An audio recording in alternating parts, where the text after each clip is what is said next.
한 선교사님이 이제 선교 여행을 가서 일정을 아주 빡빡하게 준비해 놓고 그리고 이제 쉬고 있는데 갑자기 비가 억수같이 쏟아지기 시작합니다. 다음날 아침에도 일어나 보니까 계속 비가 굵어지고 그칠 생각을 안 하는 거예요. 선교사님이 혼잣말을 합니다. 아, 오늘 일정 망했구나.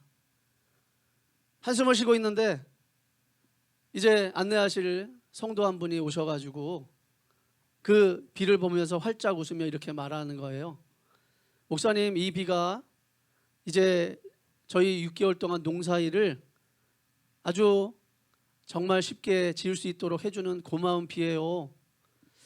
그 이야기를 들으면서 한 사람은 불평하고 한 사람은 감사하는 그런 선교사님이 두 개의 다른 마음의 차이가 무엇일까 고민했다고 합니다. 때때로 우리의 삶은요, 같은 현상을 바라보면서도 다른 마음을 가질 때가 많이 있습니다. 흥미로운 것은요, 이런 우리가 가지는 그 마음이 단순히 머릿속에만 머물지 않고요, 우리의 몸에도 큰 영향을 미친다고 합니다. 한 일본 과학자가 마음의 생각이 구체적인 화학물질로 분비된다는 사실을 이렇게 이야기하더라고요. 기분이 나쁠 때는 노르아드레날린이라는 것이 나오는데 이게 뭐 전투하고 싸우는 전투 모드로 바꾸는 그런 호르몬이라고 합니다. 그런데 이게 과도하게 분비되면 계속 마음의 짜증과 걱정과 염려가 계속 쌓일 때 우리의 이 노화를 촉진하고 병을 일으키는 그런 작용도 한다고 합니다.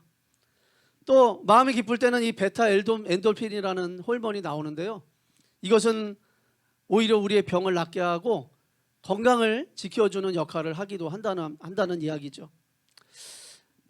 같은 똑같은 상황을 바라보는데도 우리는 다른 마음으로 바라볼 때가 참 많이 있습니다. 오늘 우리의 눈으로 보는 차이는요, 우리의 몸까지 바꾼다는 사실을 우리는 기억해야 할 것입니다. 성경은 이미 그런 사실을 알고 계시죠. 성경은 그래서 우리에게 이렇게 말씀합니다. 잠언의 17장에 마음의 즐거움은 양약이라도 심령의 근심은 뼈로 마르게 하느니라. 오늘 우리가 이 눈을 바라보는 훈련을 해야 되겠다, 이런 생각을 해봅니다. 오늘 보면 1장 2절 말씀입니다. 내 형제들아, 너희가 여러 가지 시험을 당하거든 온전히 기쁘게 여기라. 아멘. 야고보는 아주 충격적인 명령을 합니다. 여러 가지 시험을 당하거든 도망쳐라, 뭐 울어라, 뭐 이렇게 이야기해야 되는 거 아닙니까? 그런데 여러 가지 시험을 당하거든 어떻게 하라고요? 온전히 기쁘게 여기라는 거예요. 명령입니다. 이것은 그냥 하나님의 시선으로 우리 현실을 바라보면서 그렇게 훈련하라고 이야기하는 명령입니다. 사람은 좋은 일이 생기면 기뻐하고 웃지만 나쁜 일이 생기면 가슴을 치고 슬퍼하고 원망하고 불평하는 것이 당연합니다. 그러나 하나님은 오늘 다르게 말씀하고 계세요. 하나님을 사랑하는 자, 그의 뜻대로 부르심을 받은 자들에게는 모든 것이 합력하여 선을 이룬다고 말씀하고 계세요. 바로 하나님의 우리를 빚어가신 우리의 하나님의 계획에 하나님은요, 이런 좋은 재료 나쁜 재료 다 섞어서 하나님의 레시피를 준비하고 계신다는 거죠. 오늘 우리의 삶을 다시 한번 돌아보면서 나는 어떤 눈으로 바라보고 있는지, 나는 요즘 무엇을 바라보고 마음은 어떻게 마음을 가짐을 하고 있는지 우리의 태도를 다시 한번 점검해 보시고요, 하나님께서 오늘 우리에게 말씀하시는 그 말씀 속에서 하나님의 은혜를 붙들고 결단하시는 시간 되시길 간절히 축원합니다. 우리 하나님께서는요, 우리가 바라보는 것들을 다 재정의하도록 바꾸시기를 원하세요. 오늘 2절 말씀 좀 전에 제가 한번 읽어드렸는데 다시 한번 읽어보겠습니다. 같이 읽어보겠습니다. 내 형제들아, 너희가 여러 가지 시험을 당하거든 온전히 기쁘게 여기라. 아멘. 아멘. 여기서 이 시험은요, 두 가지 의미를 가지고 있죠. 우리 때때로 이 시험을 이야기할 때 아니 사단이 하면 유혹이고 하나님이 하면 시험인가? 이런 생각을 할 때가 많습니다. 시험에는 두 가지가 해석할 수 있는 두 가지가 있죠. 맞습니다. 유혹이 될 수도 있고 시험이 될 수도 있다는 거예요. 그런데 그 주체에 달려 있다는 거죠. 마귀가 보낼 때는 유혹이 되고요, 하나님이 허락하시면 시험이 되는 겁니다. 같은 사건인데 누가 보내느냐에 따라서 완전히 의미가 달라지죠. 그러면 누가 보내는지 어떻게 구별해야 합니까? 저와 여러분의 마음에 달려있는 줄 믿습니다. 아무리 마귀가 유혹으로 우리에게 시험하려고 할지라도 우리가 하나님의 눈으로 그것을 하나님이 허락하신 시험으로 바라본다면 그것은요, 유혹이 될 수가 없다는 사실이죠. 우리는 여러 가지라는 이 단어에 집중해 보게 됩니다. 갖가지 색깔의 여러 다채로운 이런 뜻을 가지고 있습니다. 마치 무지개처럼 다양한 색깔을 가지고 있다는 의미입니다. 우리의 인생에 찾아오는 시험은요, 한두 가지가 아니에요. 우리가 매일 경험하는 가정의 문제, 건강의 문제, 또 경제적인 문제, 그리고 관계의 문제, 직장에서의 많은 문제들, 이런 많은 문제들이 당연히 다채로운 색깔로 우리에게 찾아올 수밖에 없음을 이야기하고 있습니다. 그런데 여기에 반응하는 한 가지, 하나님께서 뭐라고 말씀하십니까? 온전히 기쁘게 여기라.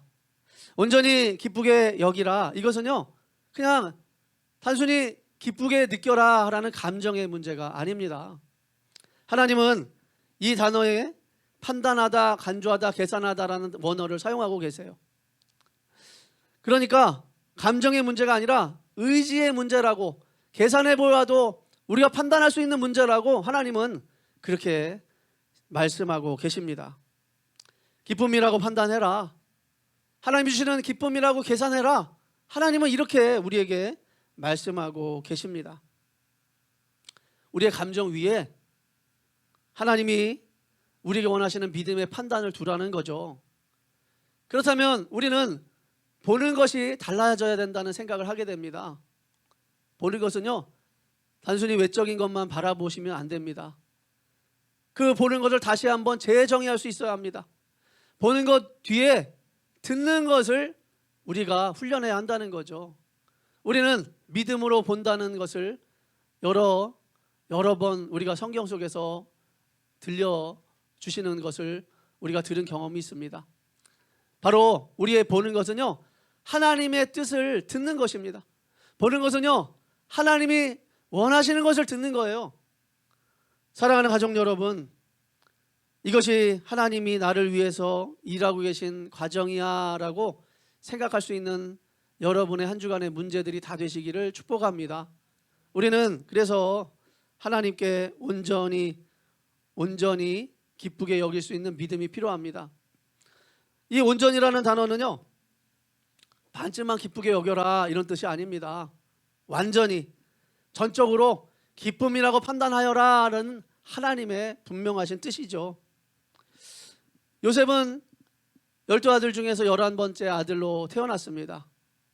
이 아들이 얼마나 아버지의 기쁨이 되었는지, 아버지는 이 아들만 채색 옷을 입혀서 그렇게 형들이 일을 잘하나 못하나 감시하러 한번 보냅니다. 아마 신앙이 가장 독실했던 것 같아요. 그래서 하나님이 꿈으로 계시를 주셨어요. 곡식단이 아버지와 엄마와 그리고 형들의 모든 단이 다 자기를 위해서 절하는 꿈을 꿨죠. 이번에는 해와 달과 11별이 자기에게 절하는 꿈을 꿨습니다. 이 꿈을 이야기하니까 모든 형제들이 배가 아파서 다 시기하고 질투합니다. 그러면서 이제 일하고 있는 그 자리에 요셉이 찾아오자 저 꿈꾸는 자가 오나? 저 꿈꾸는 자가 오는데 한번 그 꿈대로 되나 보자 해서 그를 마른 우물에 던집니다. 죽이려고 하다가 죽이는 것까지는 아닌 것 같아서 은30을 받고 애굽의 상인들에게 팝니다. 애굽으로 가는 상인들에게 은30에 팔려 종으로 끌려가게 되죠. 그런데 그 끌려가는 순간 형들의 눈은 어떻게 바라보고 있었을까요? 형들은 이제 저 꿈꾸는 자는 영영 돌아오지 못할 거야. 쟤는 평생 종으로 살다가 종으로 죽을 거야. 이렇게 바라보고 생각했죠. 요셉은 어땠습니까? 요셉은 어떤 마음이었을까요? 이제 고향을 떠나면 다시는 아버지 품으로 돌아오지 못할 거야. 그렇게 생각을 했겠죠. 나의 인생은 이제 끝났다 하며 울며 절망했습니다. 하나님은 요셉을 어떻게 이 순간 바라보고 계셨을까요? 바로 애굽의 국무총리가 되게 하기 위한 입학금으로 은 30을 내어준 것으로 판단하셨을 겁니다. 사랑하는 우리 가족 여러분, 사실 우리는 그 순간 요셉이 어떤 삶을 살아가게 될지 아무도 알 수 없습니다. 그래서 사람의 눈은 그저 인생이 종치인 것처럼 보일 수밖에 없을 거죠. 그러나 하나님의 눈으로 보면 이것은 새로운 시작입니다. 위대한 여정의 시작입니다. 바로 하나님의 훈련에 입학금을 지불하고 하나님의 훈련 대학으로 들어가는 그런 시작이었던 거죠. 한 교회 성도 한 분이 장사를 하시는데요, 거짓말로 이렇게 부풀려 가지고 장사를 하시는데 도 같은 분이었어요. 얼마나 장사를 잘하는지, 얼마나 거짓말을 잘하는지, 그런데 양심에 꺼리지도 않고 정말 거짓말을 잘 보태서 아주 맛깔나게 장사를 잘 하셨던 거죠. 그런데 예수님을 믿고 난 다음에 양심에 가책이 생깁니다. 점점 믿음이 깊어지자 갈등이 극심해집니다. 거짓말을 할 때마다 마음이 찔리고요, 괴로워 견딜 수가 없었어요. 그래서 급기야는 내가 이렇게 예수 믿는데 괴로울 바에는 내가 교회를 떠나야겠다, 이런 생각을 하게 되었습니다. 그런데 그렇게 결단하고 떠나려는 그날 목사님이 이렇게 설교로 권면하시는 거예요. 신앙생활은 아기가 일어났다가 넘어지고 또 일어났다 넘어지고 계속해서 그런 과정을 경험하는 그런 것과 똑같습니다. 우리가 죄를 지을 때마다 회개하고 또 다시 일어나고, 죄를 지을 때마다 회개하고 다시 일어나셔야 합니다. 이렇게 말씀하시는 거예요. 마치 하나님께서 이분의 마음을 읽기라도 하신 것처럼, 그래서 결국 이분이 포기하지 않고 계속 열심히 회개하고, 그리고 또 거짓말하다가 또 다시 회개하고, 이래서 점점 정직한 장사하시는 분으로 변화되었다는 이야기를 간증으로 들었습니다. 그래서 결국 축복을 받았다는 거예요. 사랑하는 가족 여러분, 이분이 만약에 이것이 신앙의 위기로 받아들이고 그렇게 바라보기만 했으면 어땠을까요? 그것은 사실은 신앙의 위기가 아니었습니다. 하나님은 정직한 사람으로 변화시켜서 하나님께서 더 복된 인생으로, 하나님의 사람으로 세워가시는 과정의 시작이었다는 것을 우리는 알 수 있습니다. 오늘 3절 말씀을 같이 한번 읽어보겠습니다. 3절 같이 한번 읽어볼까요? 이는 너희 믿음의 시련이 인내를 만들어내는 줄 너희가 알미라. 아멘. 아멘. 여기서 이 시련은요, 시금석을 의미합니다. 정말 진짜 금인지, 이렇게 이 시금석에 긁어보면 정말 금인지 아닌지를 우리가 알 수 있는 바로 그 시련인 거죠. 우리는 이것을 통과해야 진짜 나의 믿음이 무엇인지 깨닫게 됩니다. 오늘 저 여러분들이 바라보는 문제는 무엇일까요? 그 문제를 어떻게 바라보고 계십니까? 단지 외적인 눈으로만, 외적인 모습으로만 그 모든 문제들을 판단하고 계시진 않습니까? 그러나 하나님은 오늘 그것을 믿음으로 판단하기를 원하시죠. 사랑하는 가족 여러분, 우리가 지금 현재 마주하고 있고 근심하고 있고 또 가로막혀 있는 많은 문제들이 있다면 그것을 외적으로 판단하지 마시고요, 하나님의 음성을 듣는 믿음의 훈련으로 다시 바라보시고 재정의하시는 저와 여러분의 한 주간 되시길 간절히 축복합니다. 하나님께서는요, 오늘 우리를 바로 그런 훈련의 장으로 인도하고 계세요. 우리 3절은 다시 한번 읽어보면, 이는 너희 믿음의 시련이 인내를 만들어내는 줄 너희가 알미라. 아멘. 이렇게 기록합니다. 성경학자 윌리엄 바클레이는요, 이 단어를 이렇게 이야기합니다. 인내, 바로 폭풍 속에서도 흔들리지 않고 서서 끝내 그 폭풍을 이겨내는 능동적이고 영웅적인 인내라고 정의합니다. 그것은요, 이를 악물고 버티는 체념이 아니라는 거예요. 오히려 하나님이 일하고 계신다, 하나님을 신뢰하면서 그 하나님을 신뢰하는 마음으로 기꺼이 그 자리에 머물기를 기대하는, 머물기를 그렇게 힘쓰는 바로 그 인내라는 것입니다. 바로 하나님은요, 오늘 지금 이 순간에도 저와 여러분들을 위해서 일하고 계시는 줄 믿으시길 축복합니다. 하나님께서는요, 저와 여러분의 모든 삶의 훈련 자리에 일하시고 계십니다. 요셉은요, 애굽에서 시위대장 보디발의 집에서 종살이를 합니다. 열심히 종살이를 하고 이제 고되지만 하나님이 함께 하시는 그런 요셉의 삶이 되어서 형통한 그의 모습을 보며 이제 총무로 세우죠. 그런데 조금 형편이 편안했는데 이제 또다시 시련이 시작됩니다. 하나님께서는 보디발의 아내가 요셉을 끊임없이 유혹하게 하시고 그걸 허락하시고 요셉은 당연하게 단호하게 거절하지만 결국 누명을 쓰고 감옥에 갇히는 신세가 됩니다. 아니, 하나님 앞에 정말 이 훈련장으로 생각하고 열심히 하나님 바라보며 힘을 내는 요셉에게 또다시 이렇게 계속 악화되는 일들이 벌어지게 될 수 있을까요? 왜 그럴까요? 요셉은요, 이 감옥에 들어가서 애굽의 술관원과 떡관원을 만납니다. 그래서 술관원과 떡관원과 만났을 때 그들이 꿈을 꾼 것을 해석해 주죠.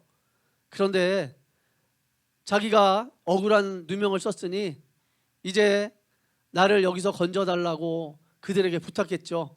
그러나 그들은 다시 한 사람은 죽고 한 사람은 관원이 되어서 복권이 돼서 그렇게 왕 앞에 섰지만 까마득하게 요셉을 잃어버리고 맙니다.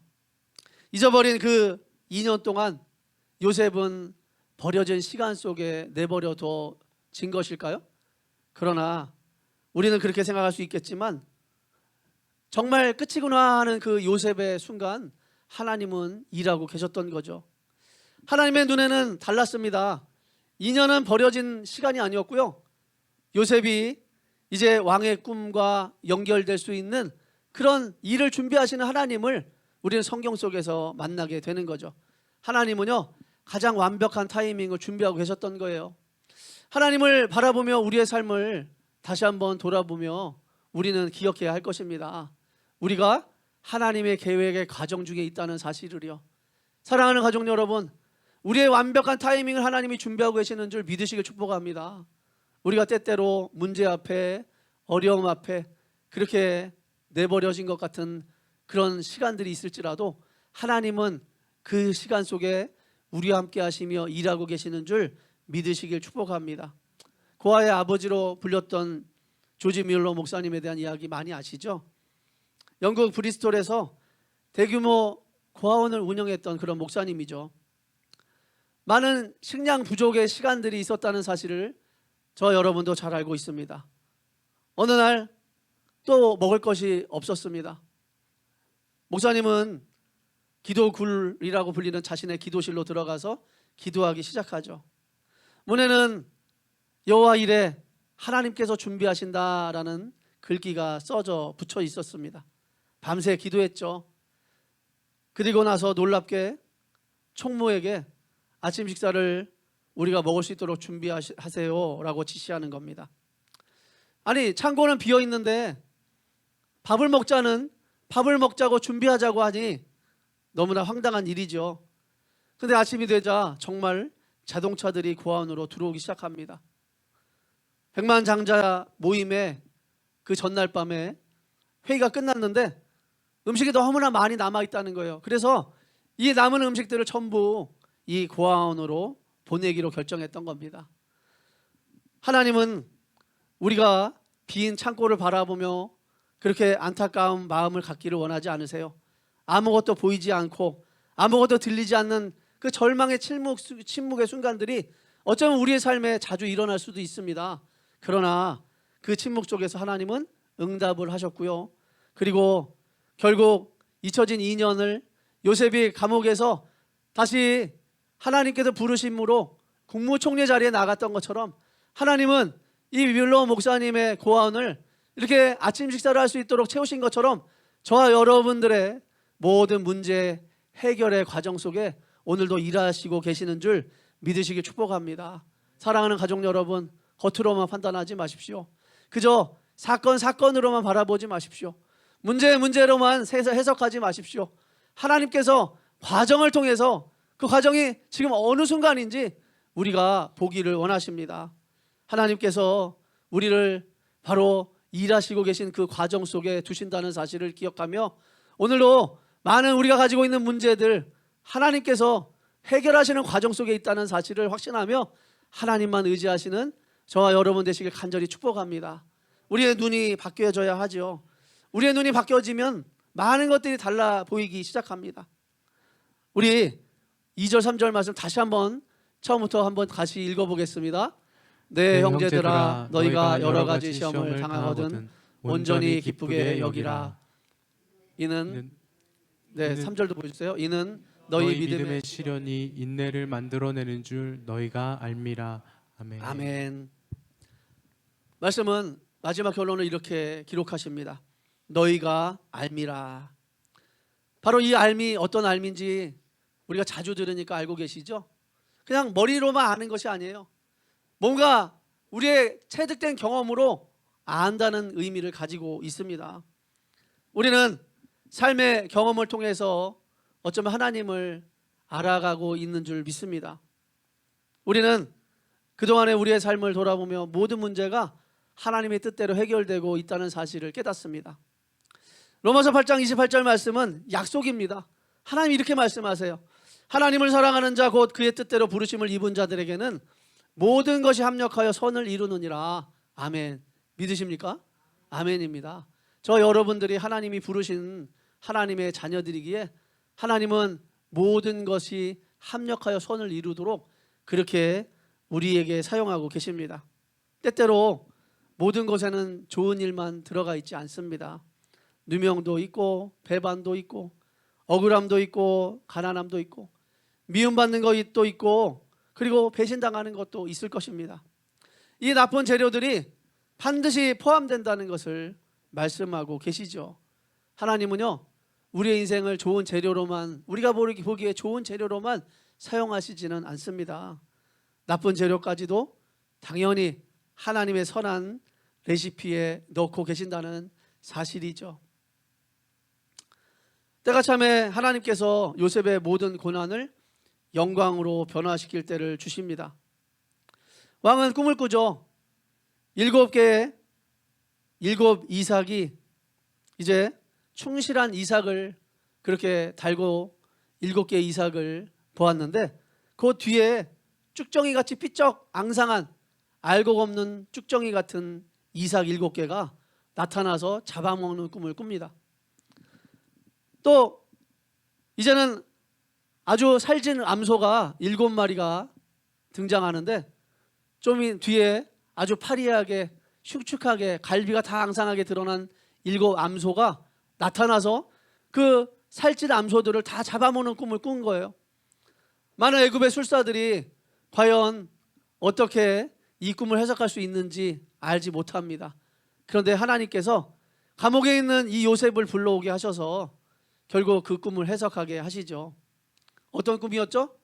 7년 풍년 뒤에 7년 흉년이 일어날 것이라는 그런 꿈이었어요. 그렇게 해석하고 나서 요셉은 바로 이것을 하나님이 주신 꿈이라고 이야기합니다. 하나님이 주신 해석이라고 이야기합니다. 그리고 하나님이 주신 해결책도 이야기하죠. 풍년의 7년 동안 곡식을 잘 저장해서 흉년이 왔을 때 대비하는 것이 가장 좋은 그런 정책이라고 이야기합니다. 결국 바로왕은 감탄하면서 하나님의 신이 이처럼 함께하는 이 사람을 우리가 어디서 찾겠느냐 하고 국무총리로 세워서 자기 반지를 요셉에게 끼우고 그렇게 총리로 임명합니다. 우리는 바로 요셉이 형들에게 했던 이야기를 기억합니다. 뭐라고 했죠? 하나님이 생명을 구원하시려고 나를 당신들보다 앞서 보내셨나이다. 아멘. 요셉은요, 바로 하나님이 모든 과정 가운데 선하고 악한 것까지 다 사용하셔서 합력하여 선을 이루시는 그 과정을 경험하고 체험했던 것입니다. 결국 요셉은 형들을 원망하지 않습니다. 하나님이 그 모든 것을 선한 계획으로 인도하셨다는 사실을 깨닫고요.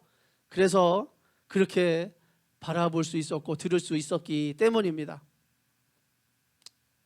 어떤 한 권사님이요, 정말 열심히 잘 키워서 이제 교수님이 된 따님을 이제 처음으로 교회에 함께 손잡고 나가게 되었답니다. 너무나 행복하고 즐거운 마음으로 이제 승용차를 타고 따님과 함께 교회로 이렇게 들어가는데, 이 교수였던 따님은 주차하는 때부터 계속 안 좋은 것만 보이기 시작하는 거예요.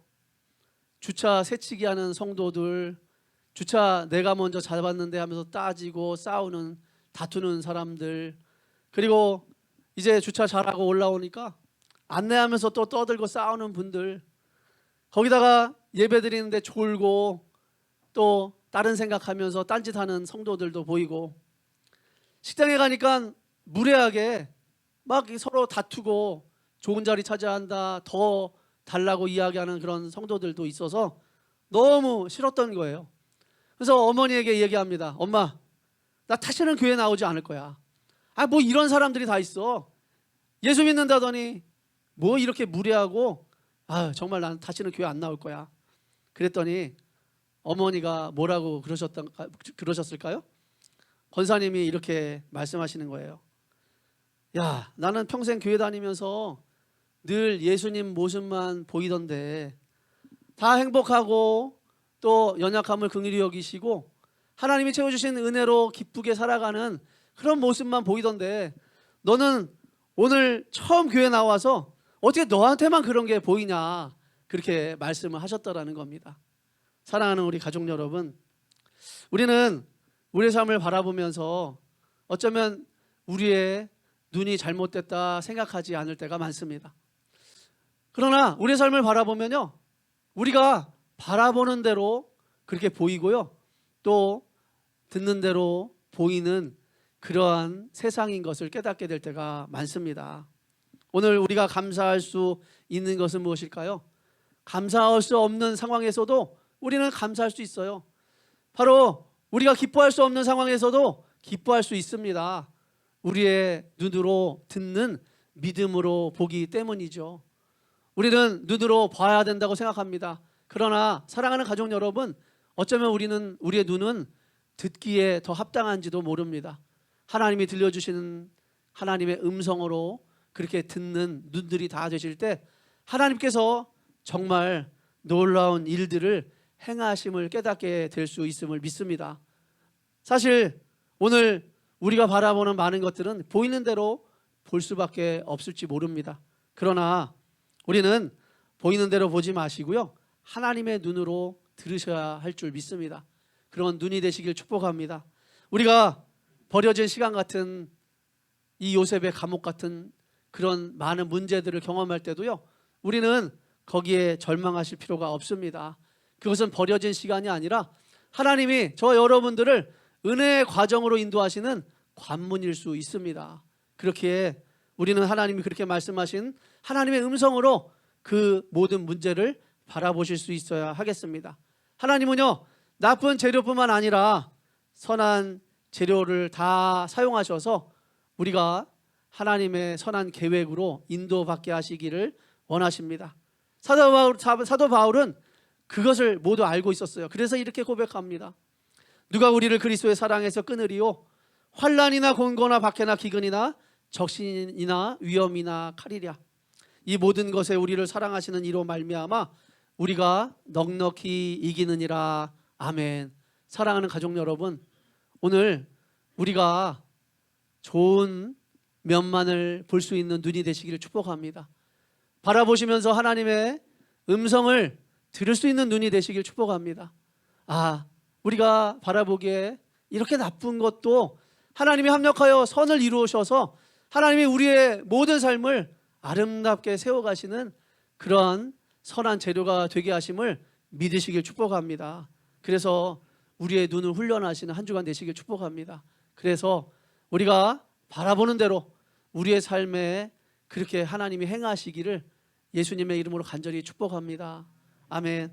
오늘 우리는 요셉의 인생을 이야기하면서 또 같은 사건도 어떤 눈으로 보느냐에 따라 절망이 되기도 하고 소망이 되기도 한다는 사실을 다시 한번 깨달았습니다. 형들은 비웃고 요셉은 통곡하고 그러나 하나님은 웃고 계셨습니다. 그 차이는 무엇일까요? 바로 보는 것으로 듣는 믿음이었습니다. 우리는 주님의 음성을 듣고 주님의 마음을 들어야 합니다. 우리가 내게로 향하던 세상으로 향하던 그런 눈을 다시 주님께로 향하게 될 때 우리는 하나님을 느낄 수 있고요.